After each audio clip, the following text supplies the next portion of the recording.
వేదిక మీద ఉన్న వాళ్ళందరూ చెప్పొద్దున్నారు కాబట్టి అందరికీ నమస్కారం.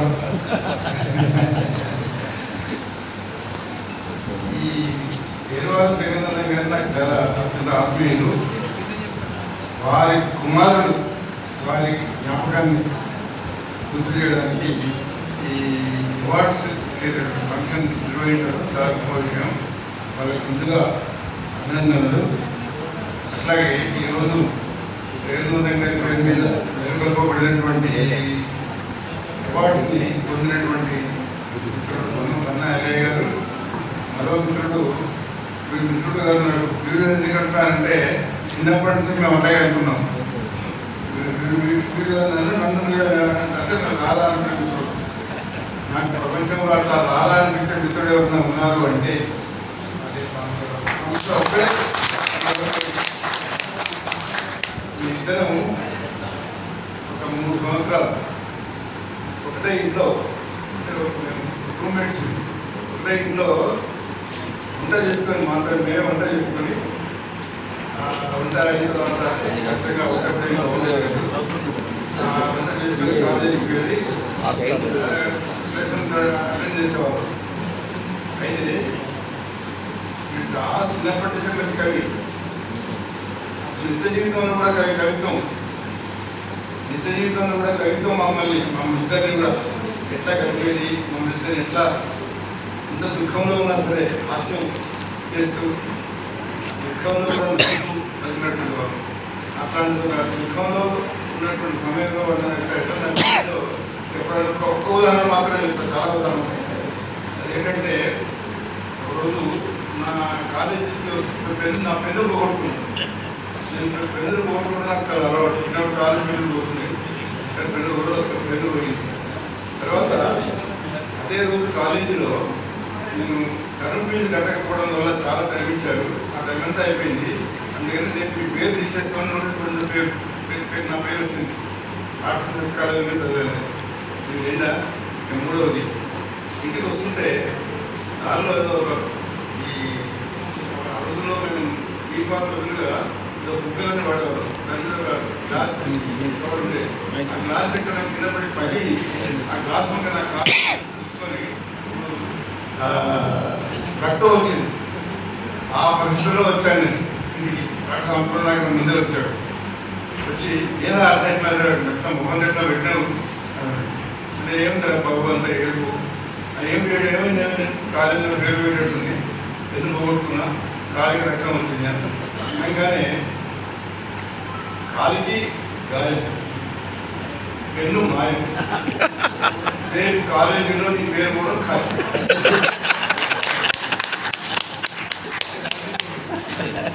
అంత దుఃఖంలో కూడా అంత బాధలో కూడా ఇద్దరు గొంతులు నవ్వుకున్నాం. అంటే గొప్పతనము ఇట్లాంటి సమయాలలో కూడా బాగా నమ్మించేవాడు. అసలు నమ్మించడమే ఇప్పుడు హాస్యమే. అట్లా ఉన్నటువంటి ఒక అందుకని హంసరావు ఈ అవార్డు రావడం అనేది నాకు చాలా సంతోషంగా ఉంది. నాకు చాలా సంతోషంగా ఉంది. ఎందుకంటే ఎప్పుడు కలిసి పరిచయం, ఏదైనా పుస్తకం చదివితే ఆ పుస్తకం నుంచే కృష్ణ తెలిసిందాము, ఏదైనా సినిమా పోతే ఆ సినిమా గురించి చాలా చెప్పుకునేవాడు. ఈ సినిమాల విషయంలో ఒక జోక్ చెప్పాలి.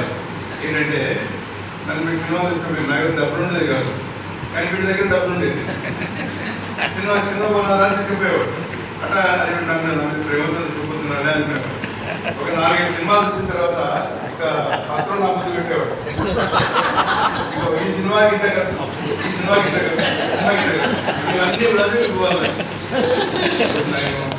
నా ఫ్రెండ్ కాబట్టి సినిమా పోయేవాడు. అది అసలు రాసేవాడు అనమాట. సరే ఎక్కువ ఒకసారి నాకేదో కొంత మొత్తం తీసుకున్నాడు నాకు గుర్తులేదు, కానీ చాలా చాలా దగ్గర తీసుకున్నట్టు గుర్తుంది. అట్లా వచ్చిన తర్వాత కూడా కార్యకాలం మేము కలుస్తున్నాం. ఒకసారి ఇంకొక చిన్న ఇన్సిడెంట్ చెప్తా. అదేంటంటే ఒకసారి గొరవరావు గారు మా ఇంటికి వచ్చారు. గొరవరావు గారు కార్యక్రమం తెలిసింది అనేక కారణాలు.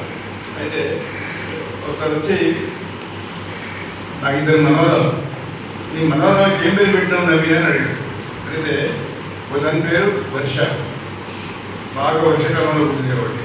రెండవ మనవరాల పేరు హర్ష అని చెప్పాను ఆయన కుర్రవాడికి. 2 వర్ష హర్ష అనగానే ఏమన్నాడు తెలుసా, ఇది సంవత్సరాల కవితలాగా ఉంది ఏంటి అంటే ఆ సంవత్సరాలు రాసిన ఒక పోయిన కర్షక మరి హర్షములో వర్షములను ఆడింది అని ఒక కవిత. అంటే అలానే హర్షం ఉంది, వర్షం ఉంది. అట్లా మేము అనుసరణ ఇట్లాంటి మాటలతో కవిత్వాలు చెప్పుకుంటాం,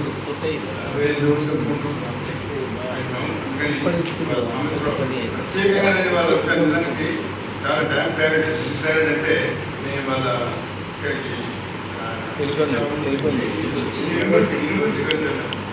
ఇనుగుర్తికి ఎందుకు వెళ్ళామంటే అక్కడ ఒక మిత్రుడు గుణం లక్ష్మీకాంతరావు గారిని ఆయన ఏమన్నాడంటే, ఇనుగుర్తికి పెద్దరాజు వాళ్ళ సోదరులుగా ఉన్నటువంటి ఆ ఊరికి చాలా మంది వచ్చారు, గొప్ప వచ్చారు.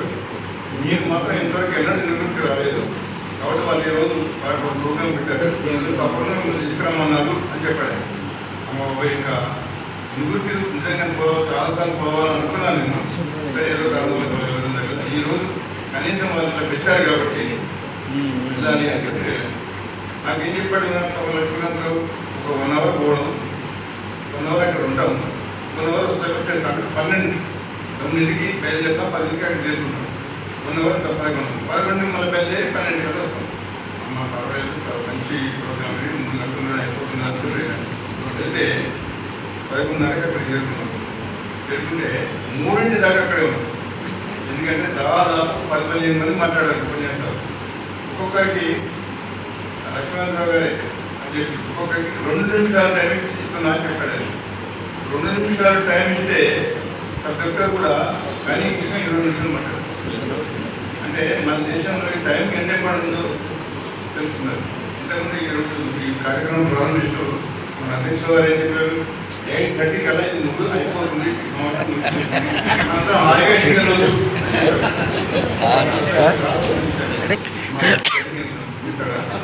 ఇది ఎగ్జాజరేషన్ అంటే అది ఎగ్జాజరేషన్. ఎందుకంటే 2 నిమిషాల్లో ఇవ్వడం ముగించదు. ఈ దేశంలో 2 నిమిషాలు టైం ఇస్తే కనీసం 10 నిమిషాలు కనీసం 20 నిమిషాలు మాట్లాడతారు. కాబట్టి నోబడి కేర్స్ ఫర్ టైం. అందుకని మొత్తం మీద అక్కడ చాలా అలసిపోయాం అనేది మీద చెప్తున్నాను. ఇక్కడికి వచ్చి కనీసం ఒక 1 hourలో 1.5 hourలో ఈ మీటింగ్ అయిపోతుంది అనుకున్నాను. సరే ఇంతకాలం గడిచింది.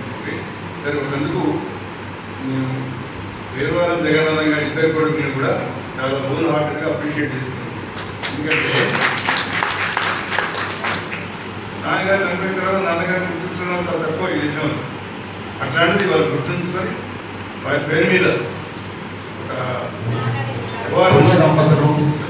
ఒక చిన్నదిగా ఆపర్చునిటీ లేదు. వాళ్ళు 5,000 రూపాయలు ఇవ్వడానికి ఆశించి ముందుకు వారి నిజంగా అప్రిషియేట్ చేస్తున్నాం. ఈసారి మాత్రం వారు ఒక అన్నయ్య గారికి ఇవ్వడం చూడకుండా మా సాంబశివరావు కూడా ఇచ్చారు. అందుకని చాలా చాలా సంతోషం. సాంబశివరావు వాడు పుట్టుకతోని అంటే బాగులు పోయిన ఇష్టం నాకు వాడు అంత ఆశకవిత్వం అంటారు చూడండి, ఆశకవిత్వం లాగా కవిత్వం చెప్పే సాంబశివరావు అతన్ని కూడా ఇవాళ అవార్డ్స్లో చేర్చినందుకు చాలా సంతోషం. అయితే ఒక సమస్య, మరి ఈసారి ఇద్దరికి ఇస్తున్నారు కాబట్టి ప్రతి సంవత్సరం ఇస్తారు ఇద్దరికి. ఎందుకంటే ఒక సాంప్రదాయం ప్రారంభమైందంటే సాధారణంగా అదే కంటిన్యూ అవుతుంది. అందుకని ఇద్దరికి ఇస్తే ఇంకా సంతోషం. పర్వాలేదు, వారి కష్టాలు మీద కష్టాలు మీద అన్నట్టుగా ఒకసారి మీద కష్టాలు మీద ఉంటే ఒక చిన్న జోక్ గుర్తొస్తున్నది. శ్రీశ్రీ గారును ఆయన మిత్రుడు ఇద్దరు విశాఖపట్నం బీచ్లో కూర్చొని ఏదో మాట్లాడుతున్నారు. ఏంటండి ఏం అయిపోయింది ఇది, మనం ఎప్పుడు కష్టాల్లోనే ఉన్నాము, మనకంటే ఈ సముద్రంలో ఉన్న ఈ పీతలు అవి ఇంకా హాయిగా ఉంటాయి అని అన్నట శ్రీశ్రీ గారు. అంటే అప్పుడు శ్రీశ్రీ గారు వెంటనే ఉందంట, పీత కష్టాలు పీత పీత కష్టాలు పీత అంటే ఎవరికి కూడా కష్టాలు వాళ్ళకు ఉంటాయి తప్పదు. అట్లా ఇద్దరు ఎందుకంటే ఎన్ని కష్టాలు ఉన్నా కూడా వాళ్ళు ఈ అవార్డు ఇచ్చి ఇద్దరు గౌరవ కన్నయ్య గారిని చాలా సీనియర్ నుంచి పోయేట్టు ఆయన కాకతీయ యూనివర్సిటీ ప్రొఫెసర్గా, ఆర్ట్స్ సైన్స్ కాలేజ్ ప్రిన్సిపాల్గా చాలా సక్సెస్ఫుల్గా. కాకపోతే ఒకటే బాధ, ఆయన వైస్ ఛాన్సలర్ కావాల్సినాడు. He fully deserves to hold that job. కానీ ఇది అన్ఫార్చునేట్లీ అనే మాట వాడడం నాకు ఇష్టం లేదు. ఏదో పరిస్థితుల ప్రభావం అనుకోండి, ఆయనకి వైస్ ఛాన్సలర్గా రాకపోవడం నిజంగా చాలా బాధాకరం. తప్పకుండా ఆయనకు వస్తానుకున్నాం మేమందరం కూడా. వారికి ఈరోజు ఇచ్చిన అవార్డు ఇచ్చినందుకు సంతోషం. మొత్తం మీద నేను ఇంపార్టెంట్ తీసుకోకుండా 4 మాటలు మాట్లాడి అందరికీ హృదయపూర్వకంగా